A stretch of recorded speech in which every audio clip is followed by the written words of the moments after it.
Neste vídeo nós vamos falar sobre calorimetria, a qual está presente em diversos acontecimentos do cotidiano e em diversas áreas como culinária, engenharia, indústria e até mesmo na medicina.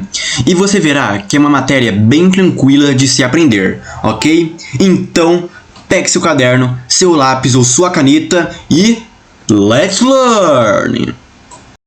Antes de tudo, temos que saber o que é calor. Calor é a energia transmitida entre dois corpos de temperaturas diferentes. E existem dois tipos de calor, o calor sensível e o calor latente. O calor sensível está ligado com a mudança de temperatura, e quanto maior a quantidade de calor, maior será a temperatura. E a fórmula para calcular a quantidade de calor sensível é Q igual a mc vezes ΔT, onde o Q representa a quantidade de calor medida em calorias ou em joules. M é a massa, que é medida em gramas. C é o calor específico, que eu vou falar mais daqui para frente. E ΔT é a variação de temperatura, que normalmente é medida em Celsius ou em Kelvin, ok? Já o calor latente está relacionado com a mudança de estado físico, sendo sólido, líquido e gasoso. E quando um corpo atinge seu ponto de fusão ou de ebulição, sua temperatura será constante, ou seja, não vai mudar. Entretanto, este tal corpo ainda continuará recebendo calor.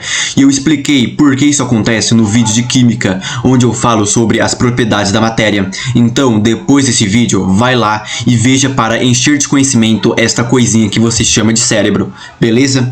Mas enfim, a fórmula para calcular a quantidade de calor latente é mais simples do que a do calor sensível, que é Q igual a M vezes L, onde L significa o calor latente, que logo eu explicarei o que é, ok? Capacidade térmica é a quantidade de calor que um corpo precisa receber para aumentar sua temperatura em 1 grau Celsius.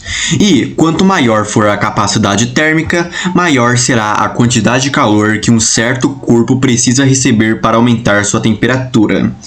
A fórmula para calcular a capacidade térmica é Czão igual a quantidade de calor sobre a variação de temperatura, onde o Czão é a capacidade térmica, cuja unidade de medida é calorias por grau Celsius, pois é a relação entre a quantidade de calor, que tem uma unidade de calorias, e a variação de temperatura, que é medida em graus Celsius. E a outra fórmula para calcular a capacidade térmica é Czão igual a M vezes Czinho vezes ΔT sobre ΔT. Mas você pode simplificar esta fórmula cortando os dois ΔT, sobrando apenas a capacidade térmica, a massa e o calor específico, ok? Fica muito mais fácil desse jeito.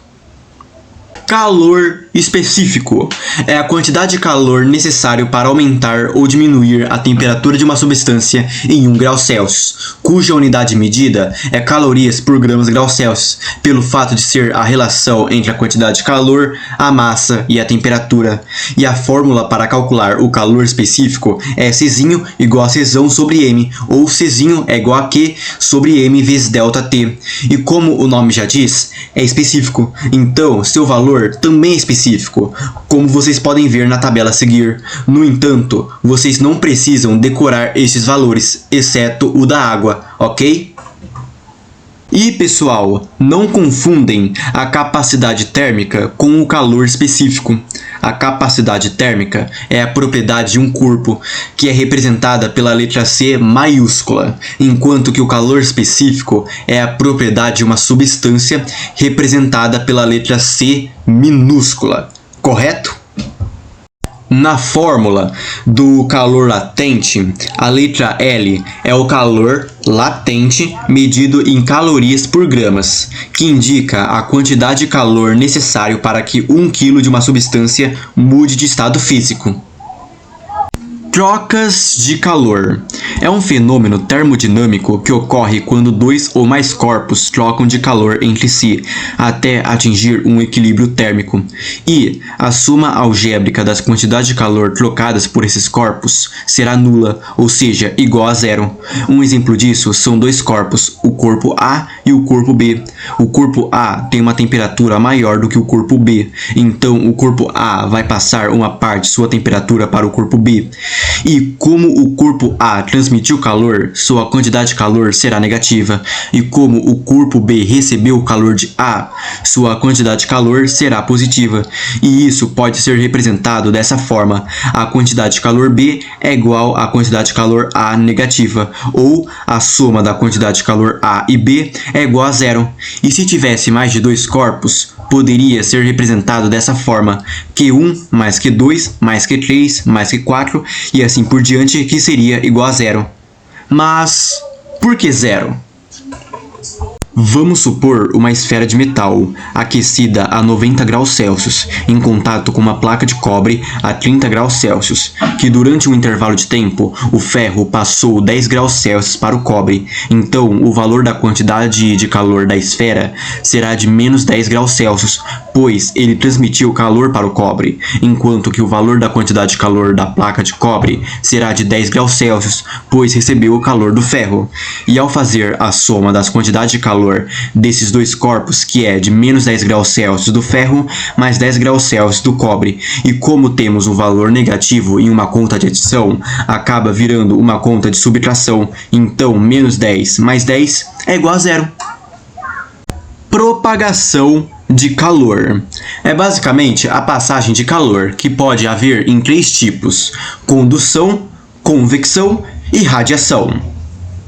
Condução ocorre em meios sólidos, quando um material transmite calor para um outro material sem se mover. Um exemplo disso é quando você encosta seu dedo em uma colher quente de metal, onde você sentirá o calor da colher passando no seu dedo, sem que ela saia do lugar. Convecção acontece em líquidos e gases, no qual a parte mais fria desce e a parte mais quente sobe, criando meio que um giro, até que todo o sistema passe a exibir a mesma temperatura. Um exemplo é quando você esquenta uma panela com água em um fogão, onde a parte de baixo esquenta primeiro, fazendo a parte quente subir e a parte fria descer, criando um movimento que espalha o calor. Radiação ou irradiação. Este tipo de propagação não precisa de um objeto físico para transmitir calor, pois o calor passa por ondas eletromagnéticas. Por isso, é o único meio que é capaz de transmitir calor no vácuo. Um exemplo disso é o fogo de um fogão a gás, ou o calor do Sol chegando ao planeta Terra. Outras unidades de medidas. Em algumas ocasiões, a quantidade de calor pode estar em quilocalorias, onde uma caloria é igual a 1000 calorias. E o Joule, que nós vimos no começo do vídeo, é uma medida internacional, onde uma caloria é igual a 4,186 joules. Vocês precisam obrigatoriamente saber disso, ok? Às vezes, a massa pode estar em quilogramas, onde 1 quilo é igual a 1000 gramas. E a temperatura, que é medida em graus Celsius, que é uma medida utilizada aqui no Brasil, mas pode também estar em Kelvin, que é usada em laboratórios. Nós vimos essas duas unidades no começo do vídeo também, mas a escala Fahrenheit, que é usada em outros países como Estados Unidos, Canadá e na Europa, também podem estar medindo a temperatura. E se você quer saber como converter graus Celsius para Kelvin ou para Fahrenheit e vice-versa, acesse este vídeo sobre termometria, que está diretamente relacionado ao conteúdo deste vídeo, ok? O link estará na descrição. E pessoal, não confundem o calor com a temperatura. São grandezas diferentes, mas muita gente acaba confundindo. O calor, como dito no começo do vídeo, é a energia transmitida entre dois ou mais corpos de temperaturas diferentes, enquanto que a temperatura é o grau de agitação das moléculas, e quanto maior for a temperatura, mais agitadas as moléculas estarão. E também, temperatura e clima não são a mesma coisa, mas ambas estão relacionadas. O clima é o conjunto de condições atmosféricas, como a própria temperatura, pressão, umidade e vento. E pessoal, este foi o vídeo, espero que tenham gostado e compreendido o conteúdo, ok? E até a próxima!